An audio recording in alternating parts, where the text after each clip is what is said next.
நரேந்திர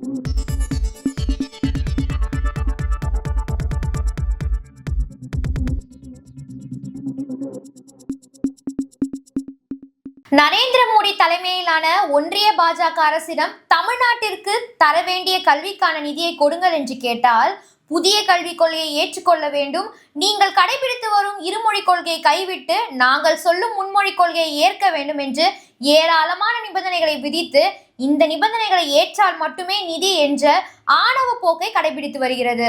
இந்த பிரச்சனை தமிழ்நாட்டில் முக்கியமான அரசியல்வாத பொருளாக மாறியது மட்டுமல்லாமல் தமிழக அரசியல் களத்தை பரபரப்பாக இயக்கி வருகிறது.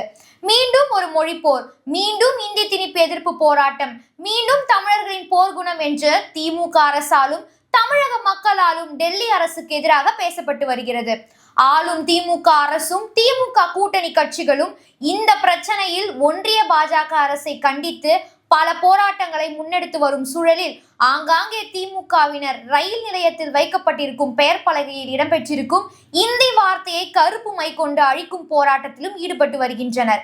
ஆளும் திமுகவினரின் இத்தகைய போராட்டம் பற்றி முதல்வர் ஸ்டாலினிடம் ஒரு கேள்வி கேட்கப்பட்டது.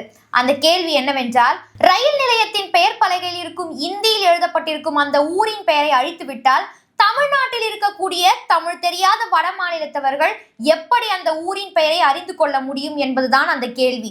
இந்த கேள்விக்கு முதல்வர் மு க ஸ்டாலின் அவர்கள் தன் தக்லைஃப் பதிலடியை கொடுத்துள்ளார்.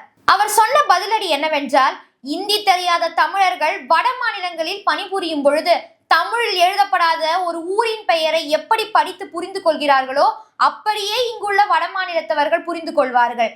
இது போன்ற கேள்வி எல்லாம் எழுப்பி இந்தி மொழி மீதான விசுவாசத்தை வெளிப்படுத்தி தமிழ்நாட்டில் இருக்கும் இருமொழி கொள்கையை அழித்துவிட்டு இந்தியை திணித்து விட வேண்டும் என்று பாஜகவினர் கனவு காண்கின்றனர். அது ஒருபோதும் நடக்காது என்று கூறியிருக்கிறார்.